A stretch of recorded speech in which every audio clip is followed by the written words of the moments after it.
இணையத்தில் நடந்த ஒரு எதிர்மறை பிரச்சாரம் தற்போது முற்றிலுமாக தலைகீழாக மாறியுள்ளது. இந்தியர்கள் அந்த விமர்சனத்தை தங்களின் பெருமைமிகு வைரல் தருணமாக மாற்றிக் காட்டினர். இந்தியாவிடம் என்ன பிரச்சனை என்று கேள்வி எழுப்பும் ஒரு வாசகம் இணையத்தில் ட்ரெண்டாகத் தொடங்கியது. சமூக பிரச்சனைகளை தீவிரமாக முன்னிலைப்படுத்தும் கணக்குகளால் இது பரப்பப்பட்டது. ஆனால் சில மணி நேரங்களிலேயே யாரும் எதிர்பாராத ஒரு திருப்புமுனை நிகழ்ந்தது.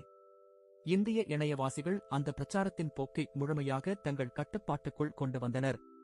அவர்கள் அதே வாசகத்தை மிகவும் சக்தி வாய்ந்த முறையில் பயன்படுத்தினர். அதற்கு பதிலாக இந்தியாவின் மிகப்பெரிய சாதனைகளை வெளிப்படுத்தும் பதிவுகள் குவியத் தொடங்கின. சந்திரயான் வெற்றி முதல் பொருளாதார வளர்ச்சியின் மைல்கற்கள் வரை பல விஷயங்கள் அதில் இடம்பெற்றன. அந்த ட்ரெண்ட் மிக விரைவாக இணையத்தில் ஒரு தேசபக்தி இயக்கமாகவே உருமாறியது. மைகோவ் தளம் கூட இந்த ட்ரெண்டில் தீவிரமாக இணைந்து கொண்டது. அந்த ஹேஷ்டேக் உடனடியாக விமர்சனத்திலிருந்து கொண்டாட்டமாக தலைகீழாக மாறியது. ஒரு பிரச்சாரத்தின் போக்கை எப்படி உடனடியாக மாற்றி எழுத முடியும் என்பதை இது காட்டுகிறது. இன்றைய காலகட்டத்தில் சமூக வலைத்தளங்களின் பலம் என்பது மக்களின் கூட்டு பங்கேற்பில்தான் உள்ளது. ஒரே ஒரு செய்தியை லட்சக்கணக்கான மக்களால் உடனடியாக மறுவடிவமைக்க முடியும். இது வெறும் ட்ரெண்ட் மட்டுமல்ல, இது ஒரு ஆணித்தரமான பதிலடியாக மாறியது.